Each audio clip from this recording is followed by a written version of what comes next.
नमस्कार, स्वागत है आपका विंध्य भारत में। मैं आपके साथ साक्षी गुप्ता। आइए। कांग्रेस अध्यक्ष ने कही बड़ी बात, चुनावी लॉलीपॉप को लेकर रहा आम बजट। जिला कांग्रेस सीधी ज्ञान सिंह चौहान ने ईवीएम को लेकर भी सवाल उठाया। उन्होंने आगे क्या कहा, सुनिए पूरी रिपोर्ट। बातचीत जगन्नाथ द्विवेदी के साथ। अध्यक्ष महोदय, आज अंतिम बजट लोकसभा के लिए पारित हुआ है, क्या कहेंगे बजट को लेकर? देखिए, बहुत दुर्भाग्यपूर्ण बजट है। इसमें आपने देखा कि विदेश नीति की कोई भी चर्चा नहीं हुई। मोदी जी विदेश नीति के बारे में और उनके कैबिनेट के मंत्री हमेशा बढ़ चढ़कर बात करते हैं। ये बिंदु बिल्कुल अलग है। आप किसानों की बात कर लीजिए, आप युवाओं की बात कर लीजिए, आप महिला सुरक्षा की बात कर लीजिए, इसमें भी कोई ठोस कदम उन्होंने नहीं उठाया।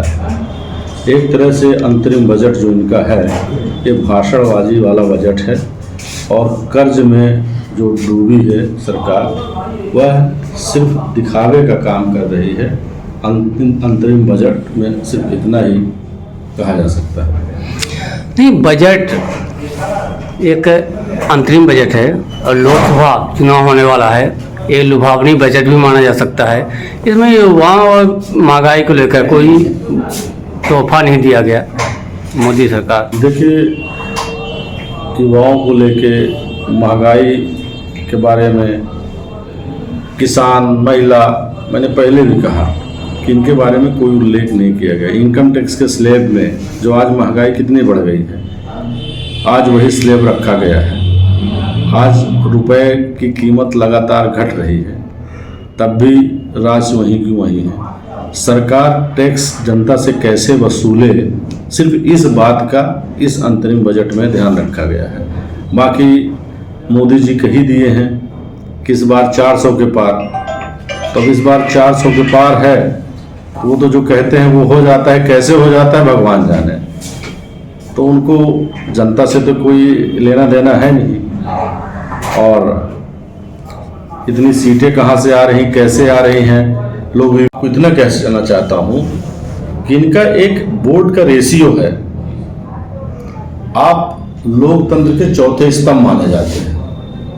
आपका यह प्रश्न यदि इस तरह आता है तो कहीं न कहीं पीड़ा हम लोग को होती है। हम आप लोगों का बड़ा सम्मान करते हैं। आप चाहे युवा हो, चाहे महिला हो, चाहे व्यापारी हो, सबकी सुरक्षा करते हैं, सबको सही दिशा दिखाते हैं। आपने जो प्रश्न किया कि क्या 12 मंत्री के लिए ईवीएम नहीं था, बिल्कुल 12 मंत्री के लिए ईवीएम था, लेकिन बोर्ड का जो परसेंटेज है, यदि वो 15,000 वोट सेट किए हैं और उनका मंत्री 30,000 से हार रहा है तो कैसे जीतेगा? मैं ये निवेदन आपसे करना चाहता हूँ। यदि कांग्रेस के कार्यकर्ता, कांग्रेस के पदाधिकारी कोई भी चुनाव लड़ते हैं और भाजपा के अलावा कोई भी राजनीतिक दल जो भारतवर्ष में है, यदि उसे चुनाव लड़ना है तो 20,000 वोट माइनस करके वह चुनाव की गिनती करे तो चुनाव कभी नहीं। मैंने एक खबर लगाया था, अभी उप मुख्यमंत्री जी जिला चिकित्सालय में 100 बिस्तर अस्पताल का शुभारंभ किए। मैंने खबर लगाया था, उनसे बयान भी लिया था। चिकित्सक नहीं, ड्राइवर है, गाड़ी नहीं, फिर शुभारंभ करने से क्या फायदा होगा? आपने बहुत सही प्रश्न किया, लेकिन भारतीय जनता पार्टी के जितने भी नेता हैं, इनको सत्ता से मतलब है। सत्ता में कैसे बने रहें, बस उस विषय पे ये ध्यान देते हैं। अस्पताल में डॉक्टर नहीं है, उस पे इनका कोई ध्यान नहीं है। अस्पताल की मशीनें जो जंग खा रही हैं, उसमें उसकी व्यवस्था कैसे की जाए, उसको संचालित कैसे किया जाए, उसको संचालित करने वाला उपलब्ध कैसे कराया जाए, इस पे इनकी, इस व्यवस्था पे इनका ध्यान नहीं है। आप रेलवे की बात करिए, 2018 में भूमि पूजन हो गया था, आज तक रेल नहीं आई। तो ये तो इनकी जो मानसिकता है स्पष्ट है। ये जो कहते हैं वो कभी करते थोड़ी है। ये विकास की बात करेंगे, बड़ी बड़ी बात करेंगे, लेकिन धरातल में तो कुछ और। राजनीतिक दल आज भारतीय जनता पार्टी को छोड़ के ईवीएम का विरोध कर रहा है। जहां से यह ईवीएम हम खरीद रहे हैं जापान से, वहाँ भी यह ईवीएम चुनाव में प्रयोग नहीं किए जाते हैं। अमेरिका जैसे देश में ईवीएम का प्रयोग नहीं होता है। टेक्नोलॉजी के मामले में अमेरिका का कोई मुकाबला नहीं है।